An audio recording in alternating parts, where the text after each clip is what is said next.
Hello and good day fellow generals, especially to our Prof. Sir Erwin Gonzalez. I am Bernard P. Reyes from BSC 2-4 with my partner, Maria Serena Jemplarisan. So the topic that we will tackle for this video was all about the Myanmar police system. But before we discuss about the police system of Myanmar, let me give you a brief introduction about this country, no? So kilalanin natin ano nga bang meron kay Myanmar. Because some of us need to become more familiar with this country, no? So although South Asian country rin siya, ay medyo hindi tayo talaga familiar dyan kasi more on popular sa atin yung Korea, Japan yan pagkat sinabi nating Asia. Pero yan nga. So kilalanin natin si Myanmar. The country of Myanmar was also called Burma, and this was located in the western portion of mainland Southeast Asia.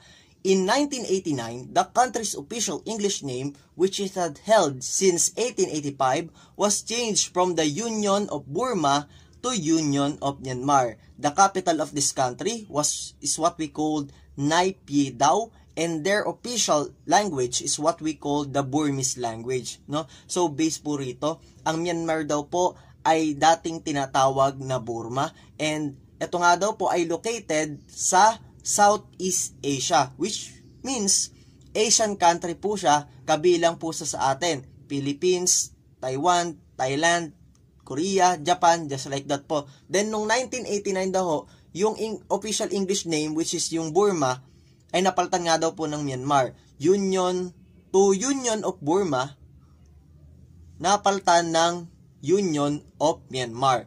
So, kung sa atin po sa Pilipinas, ang capital po natin ay Manila, sila naman po ang lugar po nila na tinatawag na capital nila, no, is Naypyidaw.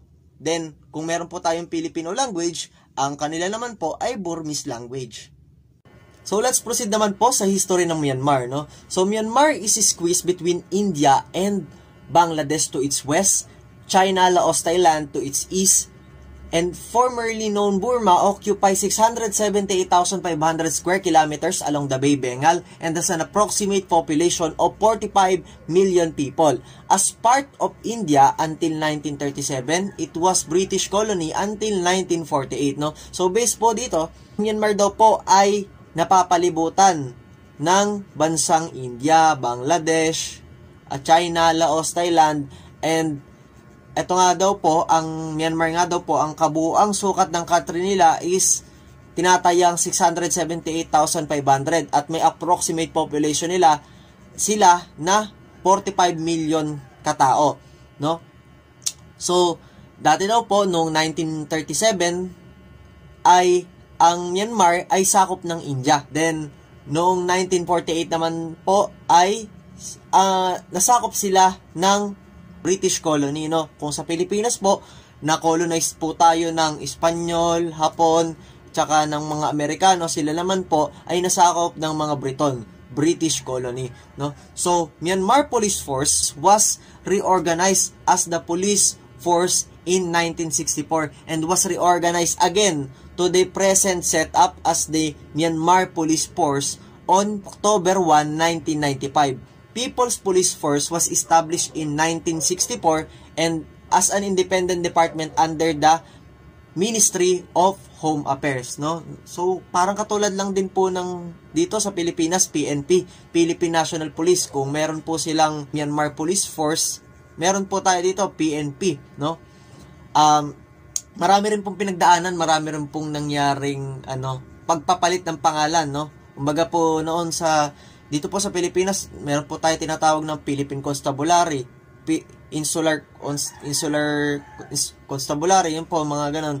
Then, ayun nga po, katulad din po ng Burma, dati daw po siyang Myanmar Police Force, tapos na-reorganize, naging People's Police Force, then again, na-reorganize na naman, at ayun po, ang final niya po, ang present natawag po sa police force nila is yung Myanmar Police Force. Then, nga po, nakapag-establish sila noong 1964 ng police force nila under the Ministry of Home Affairs. Kung ang PNP po sa atin ay under the DILG for operating, no? For administrative naman is NAPOLCOM.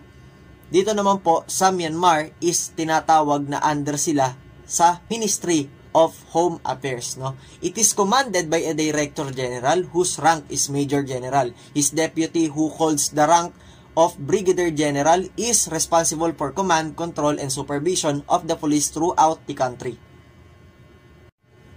It was reorganized on October 1, 1995 and informally became part of Tatmadaw or Military of Myanmar. Current Director General of Myanmar Police Force is Brigadier General Kyaw Kyaw Tun with its headquarters at Naypyidaw. Its command structure is based on established civil jurisdiction, and each Myanmar's 7 states and 7 division has its own police forces with headquarters in the respective capital cities. The force has strength of more than 93,000 men and women with its headquarters located in the administrative capital of Naypyidaw. Myanmar is divided into 7 states and 7 regions, each with its own local police force, no? So based nga daw po dito ay na-reorganize nga po, 'di ba, ang police force nila noong October 1, 1995. Then informally, became part po siya ng military nila, military ng Myanmar. Kung dito po sa PNP, hiwalay po yung army, yung military sa PNP sa police, no? Ang PNP po natin more on community oriented, no? So hindi po sila magkasama. Then sa military naman po natin is more on protecting the our territory, no? So ayan.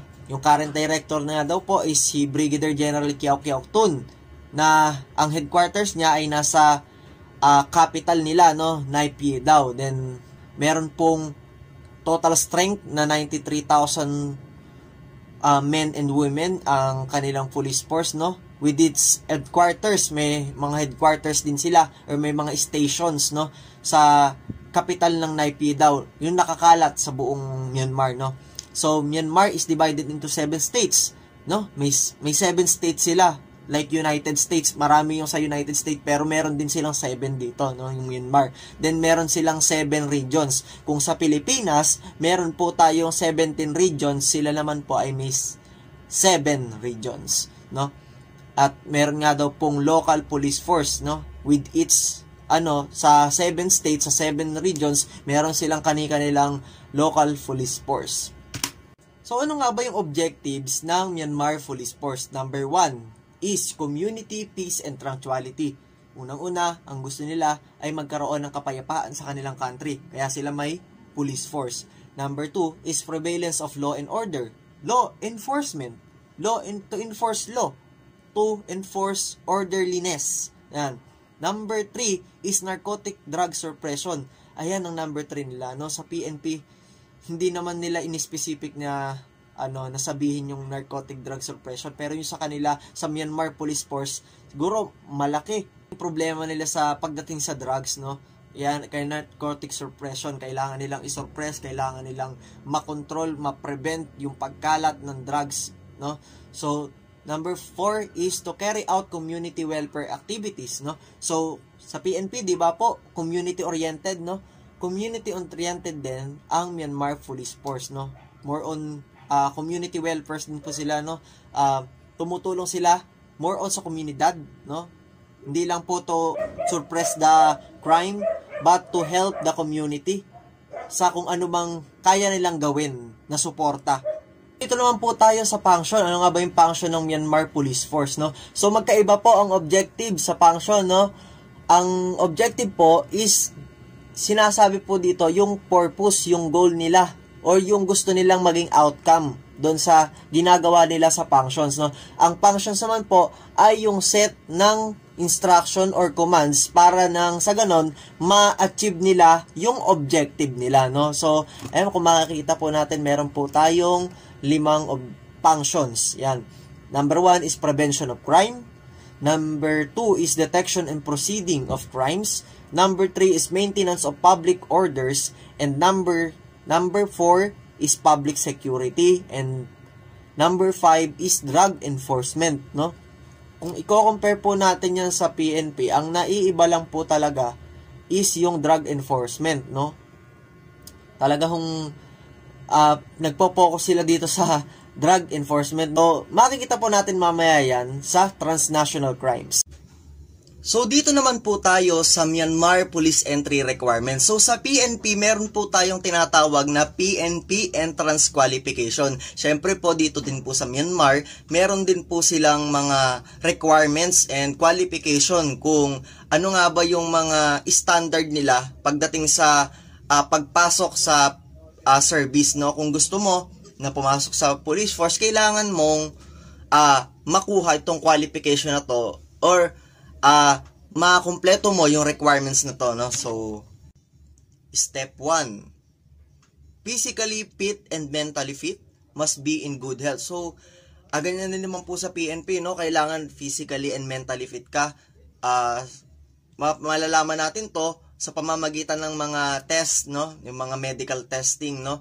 Kaakibat nga ng mga physical and mentally fit is yung pagiging healthy mo, no?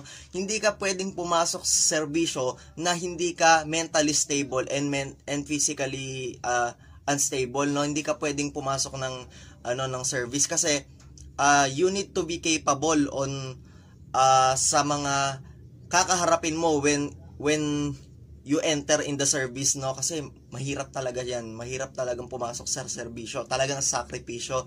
At kailangan may matibay kang mentalidad at malakas ka, no? Ayan. 18 to 32 years old for male, 19 to 32 years old for female. Ayan. Kung mapapansin po natin, sa PNP po, i-compare natin yan ulit. PNP, ang nakalagay po dito is must not be less than 21, not more than 30, no? 21 to 30 lang ang pwedeng pumasok sa male at saka mapa-female man, no? Pero dito, ang bata, no, pwedeng pumasok sa service ang male ng 18 to 32, while in female 19 to 32, no? Ang bata nung 18 at saka 19, kumpara dito sa PNP na 21 lang dapat talaga, 21 above, then hindi dapat lalampas ng 30. Sila, kumbaga, nagkaroon ng additional na 2 years, no? Naging 32. So, pagdating naman po sa height, 5'4" daw po, dapat pag male, and 5'2" naman po for female. Ayan, pares lang naman po dito sa PNP, no? Sa PNP requirement. Completed primary school, completed training course for recruitment is 24 weeks, and in addition of 6 months of basic recruit training program, must be a citizen of a country. Medical examination. During the medical examination, the examination will include a medical history review, physical examination, chest x-ray, gonorrhea test, and blood test. Required tuberculosis testing for all applicants requires. After the medical exam, when your examination is completed, the doctor will either provide you with exam results in a sealed envelope or send them directly to the consulate. If given an envelope to carry to your interview, do not open the envelope. Instead, bring it to your interview. Step 2. Complete your pre-interview checklist.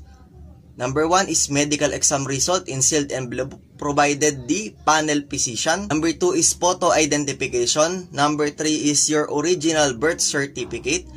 Step 3. Review interview guidelines. Read our interview guidelines to learn about any special actions that you need to take, no? Napakahalaga din po na magbasa tayo ng instructions or guidelines, no? Magbasa in advance, no? Para nang sa ganon, handa ka sa kung ano mang ipapagawa sa'yo, kung ano man ang tatanungin sa'yo.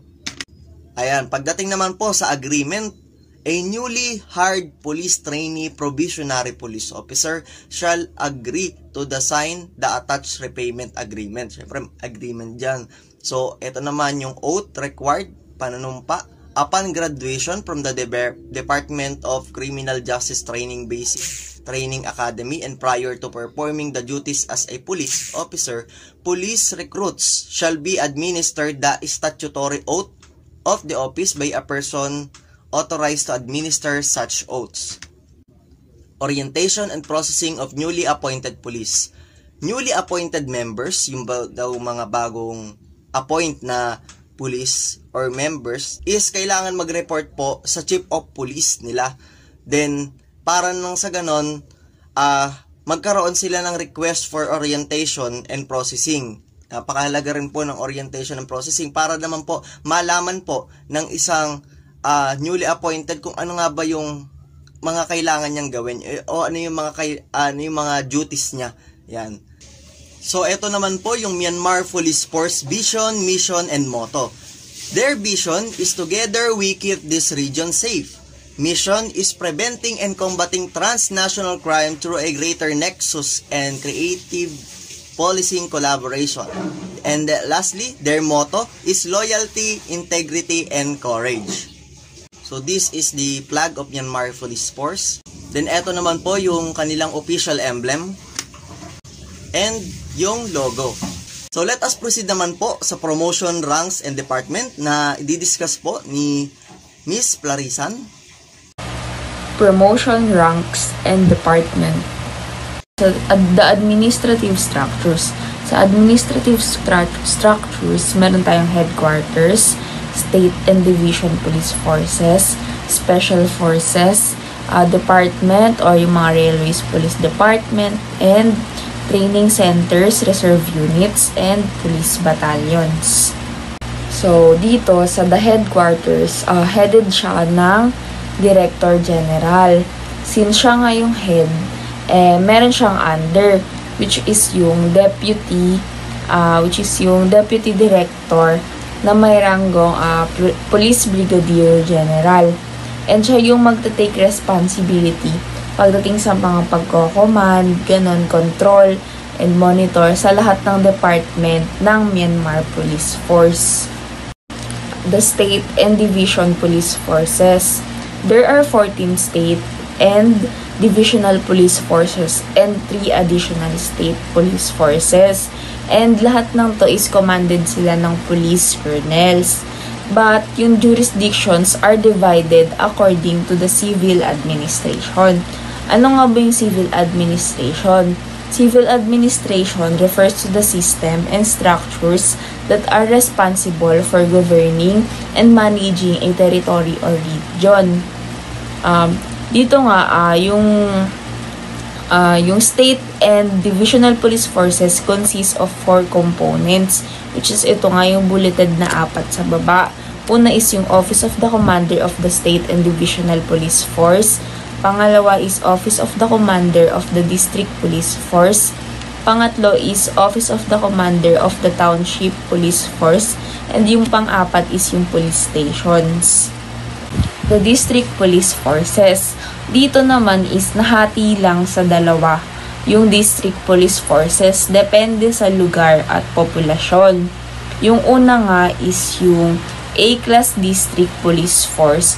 And yung mga nagko-command dito is mga Police Lieutenant Colonels. While sa B-Class naman is yung mga Police Majors. And sa Township Police Forces naman ay may mga Police Captains and Police Stations Officers o mga Police Lieutenant. The Special Departments. Merong 14 special departments and headed sila by their respective commanders. And ang mga ranggo na nag-head sa kanila is yung mga Police Brigadier Generals and Police Colonels. And yan yung 14 yung mga bulleted. Security Police Command Division. There are 4 Security Police Command Division supervised directly by the headquarters. These divisions are located sa Yangon Region, Mandalay Region, and Rakhine State. And lahat to is close supervision ng Police Brigadier General. And ito namang sa baba is yung Border Guard Police Division. Number 1 Border and Guard Police Division was founded in 10 March 2014 and commanded by Police Brigadier General. State and Region Police Forces. Dito sa State and Region Police Forces, meron silang 15 state at regional police forces. At kasama nga dyan yung P-Town Region na P-Town Police Force na nasa ilalim ng control ng state at regional police commander. And yung mga commander na yon ay may mga rank na Police Brigadier General at Police Colonel. Myanmar is a member state ng United Nations Convention Against Transnational Organized Crime noong March 30, 2004. And ano nga ba yung transnational organized crime? It refers to crime activities that operate across national borders. And Myanmar Police Force initially established the Department of Transnational Crime on September 2004. It is also headed by Police Colonel. And ito nga yung under ng Department of Transnational Crimes. Una is terrorism, pangalawa narcotic offense, arms smuggling, sea piracy, cybercrime, money laundering, trafficking in person, and economic crime. Dito sa training centers, dito makikita nyo yung mga training centers na nangangasiwa sa kanila at kung sino-sino ang mga nag-aasikaso sa kanila. Sa una ay yung Police Brigadier General ang nagsusupervise sa mga kadete na magiging police lieutenant. And nagbibigay din sila ng mga refreshers dito. Refreshers courses. Ang nagsusupervise naman nito ay yung mga police colonel. And hindi lang to para sa mga lalaki, maging sa mga babae ay sila din ang may responsibility na mag-supervise and mag-give ng specific training. So, dito nga yung mga promotions nila is that is the Central Training Institute of Myanmar Police Force provides under-mentioned police training courses. Dito may mga training courses sila. And commanded din to ng Police Brigadier General. So, sa una nga is yung Deputy Superintendent Cadet Course for 12 months and 6 months in Defense Service and 12 months of on-the-job training. Yung pangalawa naman is yung Police Cadet Officer Course is 52 weeks mong i-take. Tapos yung Surveillance Officer tsaka yung Investigation Officer Course 6 weeks, same lang sila. Police Station Officer Course for 8 weeks. Township Police Commander Course 8 weeks. And District Police Commander Course is 12 weeks. Crime Record Officers Course for 6 weeks. And Officer Instructor Course for 4 weeks. And yung pang-10 is yung Course on Enhancement of Competency for 6 weeks din. So, dito naman sa promotion for senior officers of the Ministry of Home Affairs, dito yung the number 1 police training center is commanded by a police lieutenant colonel and undertakes training course for junior NCO for 4 weeks, training course for senior NCO 4 weeks, and police sergeant course. And next naman is yung instructor for replication course for 4 weeks then, constable's basic training course for 24 weeks, and station writer course for 4 weeks. Yung kung hindi nyo alam yung NCO ay yung mga non-commissioned officer.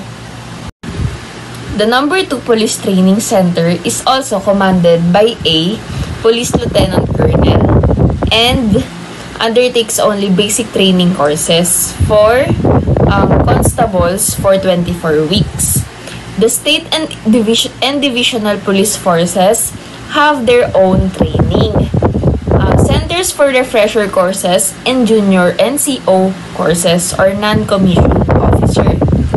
Dito yung the units, there are 2 kinds of reserve units attached to state and divisional police forces to carry out their respective duties. These are, ang una is highway patrol units, which is, ang purpose ng highway patrol unit is to overseeing and enforcing traffic safety, compliance on roads and highways within a jurisdiction. And ang pangalawa naman is ang oil field security units, which is an oil field security unit refers to a team or department responsible for safeguarding and protecting oil fields, facilities, and infrastructure from various threats, including theft, vandalism, terrorism, and environmental hazards. So, These are 3 main training centers, 1 central training institute of Myanmar, police force and 3 police training depots, the state and divisional police forces, and have their own training centers for refresher courses and junior leader NCO courses. So, ito yung mga course name nila. Una is yung Deputy Superintendent Cadet Course, Sub-Inspector Cadet Course, Surveillance Officer Course, and yung duration nila or yung tagal is 50 weeks, 6 weeks. 50 weeks yung Deputy Superintendent Cadet Course, and yung Sub-Inspector tsaka Surveillance Officer parehas na 6 weeks. So, ano nga ba yung Deputy Superintendent Cadet Course?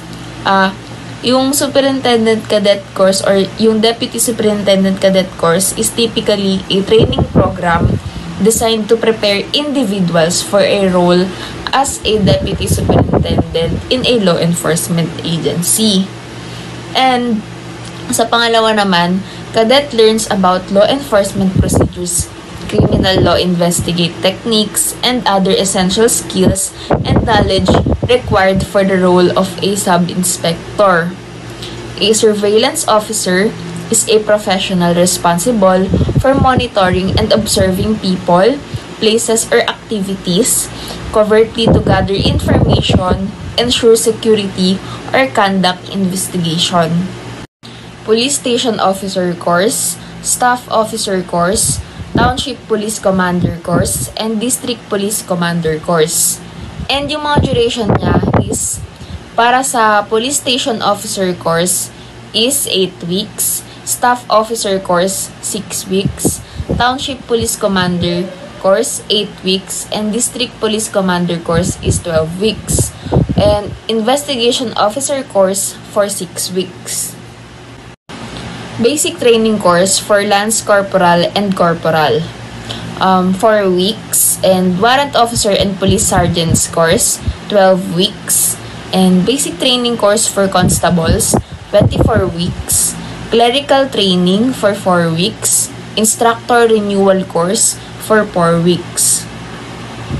So, for number 2 Police Training Depot, the number 2 Police Training Depot, it is also commanded by Police Lieutenant Colonel and undertakes only basic training course for constables, which normally takes around 6 months to complete. Basic training course for constables is the duration is 6 months. Tung Laylone Police Training Depot is commanded by Lieutenant Colonel. Basic training course for Lance Corporal and Corporal is for 4 weeks. Warrant Officer and Police Sergeant course is for 12 weeks. Basic training course for constables is for 6 months. For Police Battalion Commands, it is commanded by a Police Brigadier General. The undermentioned duties and functions are carried out as follows. Syempre, ayun nga, may mga duties din sila na pina-follow. Ito yung mga duty na ginagawa nila. Una is yung suppression of uprising, sabotage, and riot. Syempre, kapag ka may gulo, syempre, kailangan may mga pulis na pwedeng magpigil. Ganon. Perform security for heads and state guests. Yung mga pumupunta sa bansa nila, syempre, binibigyan din nila ng security. Perform security of chief and heads of state and state ceremonies. So, carry out security for VIP residents and departmental buildings. Carry out security for embassies and diplomatic residential buildings and factories. Next is safeguard on important dams and dikes and industries and factories, roads and bridges. Safeguard foreign schools and chanceries, and conduct coastal vessel security. Safety measures taken on dispatching prisoners and convicts. Carried out public welfare activities. So, ito yung ranking system sa Myanmar. So, malaki yung difference niya dito sa Pilipinas. Kasi dito sa atin, di ba, we have 16 while sa kanila is 12 lang. So, sasabihin ko muna yung mga commissioned officer sa Pilipinas. Tapos, i-differentiate natin sila sa Myanmar commissioned officer. Sa Pilipinas, Police General, Police Lieutenant General, Police Major General, Police Brigadier General, Police Colonel, Police Lieutenant Colonel, Police Major, Police Captain, and Police Lieutenant. Pero sa Myanmar, ang wala lang tayo dun is yung Police Second Lieutenant. Kasi sa Myanmar, meron silang Police Second Lieutenant. Sa naman tayo, non-commissioned officer. Sa atin, ang non-commissioned officer natin 1, 2, 3, 4, 5, 6, 7. Pero sa kanila, 4 lang. And yung 7 nga sa atin is yung Police Executive Master Sergeant, Police Chief Master Sergeant, Police Senior Master Sergeant, and Police Master Sergeant, Police Staff Sergeant, Police Corporal, Patrolman, and Patrolwoman. Pero sa kanila, 4 lang yung non-commissioned officer nila, which is yung Police Warrant Officer, Police Sergeant, Police Corporal, and Police Lance Corporal. So, ang pinakamababang ranggo sa kanila is yung Police Lance Corporal, and ang pinakamataas na rank is ang Police Major General.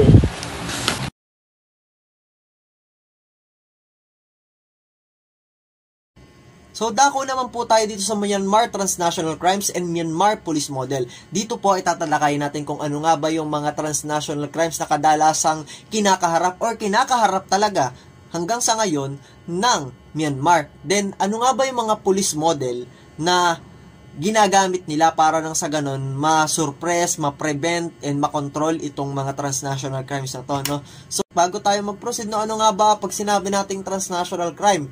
Transnational crimes are violations of law that involve more than one country in their planning, execution, or impact.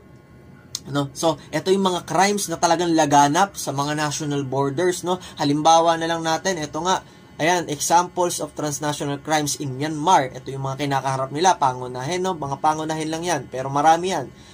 Number 1 is terrorism, number 2 is human trafficking, and number 3 is drug trafficking. No?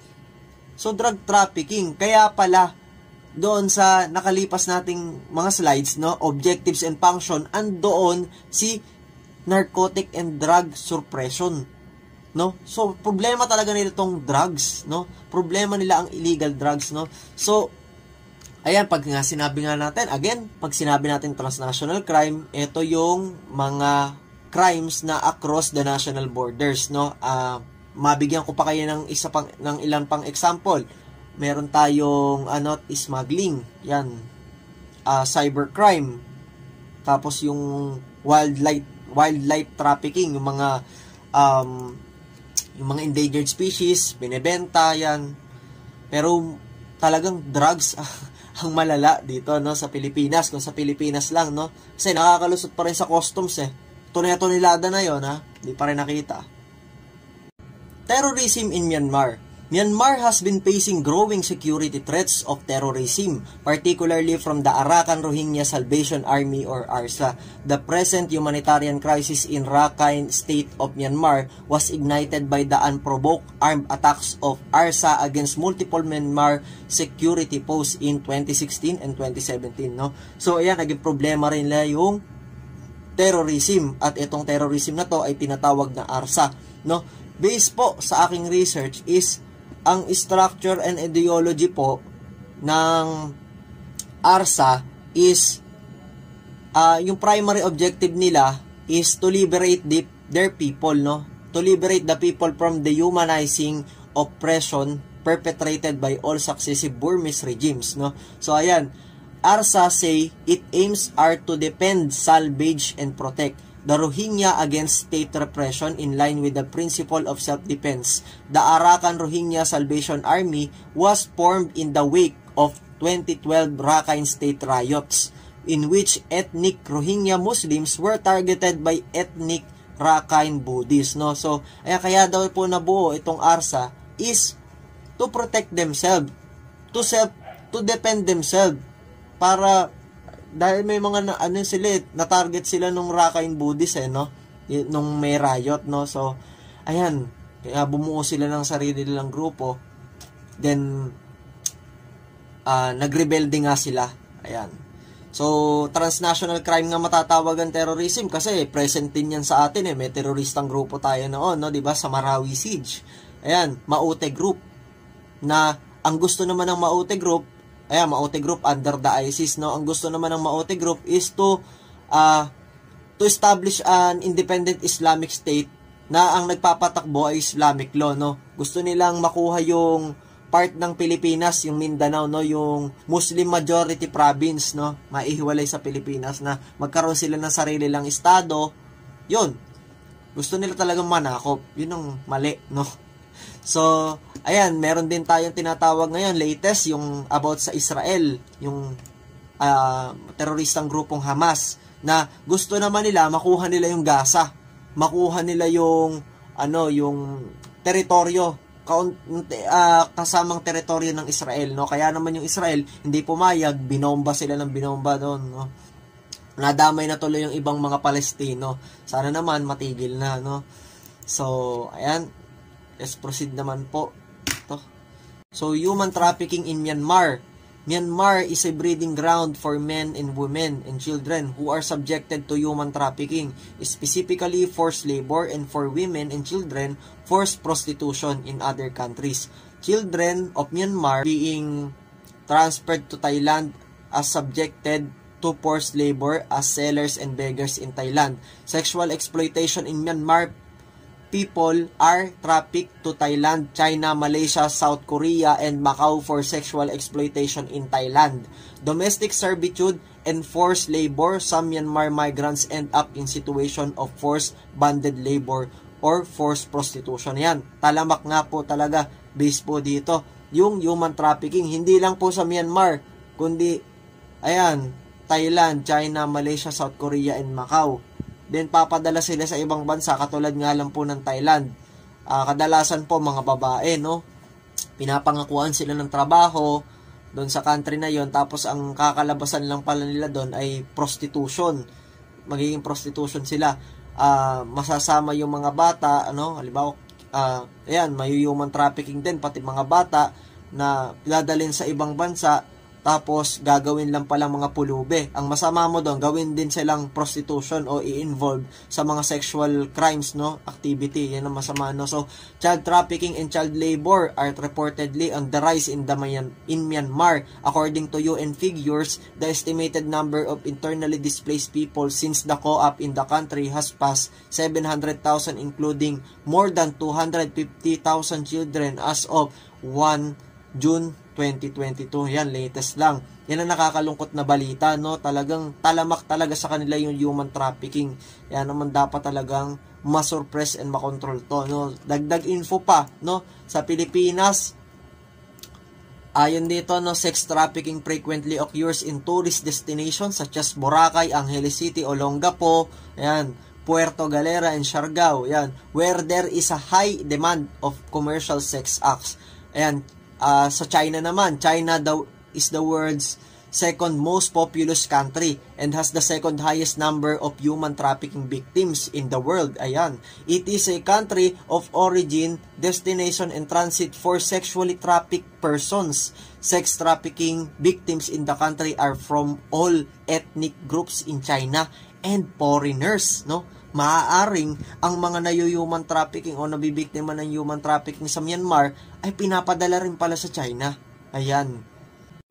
So, panghuli naman po natin dito is yung drug trafficking in Myanmar, no? Since the Burmese military Tatmadaw seized power under a co-op in February 2022, drug production in Myanmar has increased. A large proportion of the drug resources in the country comes from the Golden Triangle, an area where Myanmar, Shan State meets Laos and Thailand, no? So, talagang problema pala talaga ng Myanmar ang transnational crime na to, which is yung illegal drug trafficking, no? Kaya naman pala nasa function and objective nilang masurpress to, no? Ayan. So, Myanmar police models from crime prevention. Police to the Myanmar Police Force. So, dito, malalaman natin kung ano ba yung mga ginagawang action and plans ng Myanmar Police Force to suppress and prevent and control those transnational crime na present sa kanila, no? So, letter A, yan, Counters Terrorism Department. Letter A, any terrorist groups and individual terrorists for utilizing Myanmar's terrorists for hostile acts against any other state, mutual assistance and cooperation in preventing terrorist activities, providing opportunity to terrorism, planning terrorist acts, and financing terrorism in accordance with the international convention and local laws. Letter C is preventing activities of terrorists and terrorist organization by effective measures at the border areas.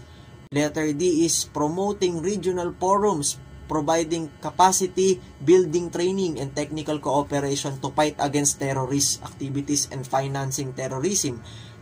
Promoting public awareness to gain societies participate and cooperation in combating terrorism and its financial issues. Letter F is promoting transnational cooperation and collaboration. And letter G, research and capacity building for more effective result in combating terrorism and financing terrorism. So for Human Trafficking Department naman po, ayan, Myanmar has been implementing following 2 strategies, 3 tactics, and 5 components in order to combat trafficking in persons.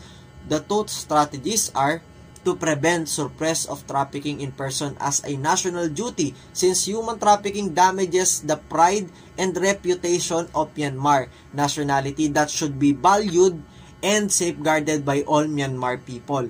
In preventing and suppressing trafficking in persons, particular attention should be paid to women and children, since nasabi nga dito sa kabila na ang mga bata at mga women nga ay more prone to this crime, no? So, ano nga ba yung 3 tactics nila? Number 1 is to implement prevention, prosecution, protection, and rehabilitation measures effectively. Number 2 is to cooperate and strengthen activities among the relevant government departments, organization, international and local non-governmental organization, and the private sector. Number 3 is in strengthen cooperation with regional and international agencies in combating transnational human trafficking. Ano naman kaya yung 5 components nila? Number 1 is policy and cooperation. Number 2 is prevention. Number 3 is prosecution. Number 4 is protection. And number 5 is capacity building. So sa Drug Enforcement Division naman nila, no, meron silang 2 strategies, 3 tactics, and 3 methods na ina-apply. So, in 2 strategies, we have number 1 to designate narcotic drug elimination as a national duty and comprehensive implementation. Number 2 is to develop and enhance the living standard of national races residing in the border areas and total eradication of opium poppy cultivation. Opium poppy cultivation, yan yung halaman or mga bulaklak na pinapatubo na yun yung nagiging drugs, no? The next is 3 tactics. Ayan, supply elimination, demand elimination, law enforcement. While in 3 methods, yan, number 1 is to flip and change the moral and perception of drug users and poppy growers, to secure smooth and easy transportation and communication users and between the national residing in highland areas and those in the mainland. Number 3 is to uplift the economic and social life of the national races residing in the border areas. This is our references where we gathered the information that we need for this lesson. And again, fellow generals, I am Bernard P. Reyes from BSC 2-4 with my partner Maria Serena Jem Plarisan. Thank you for listening and watching, and I hope you learned something.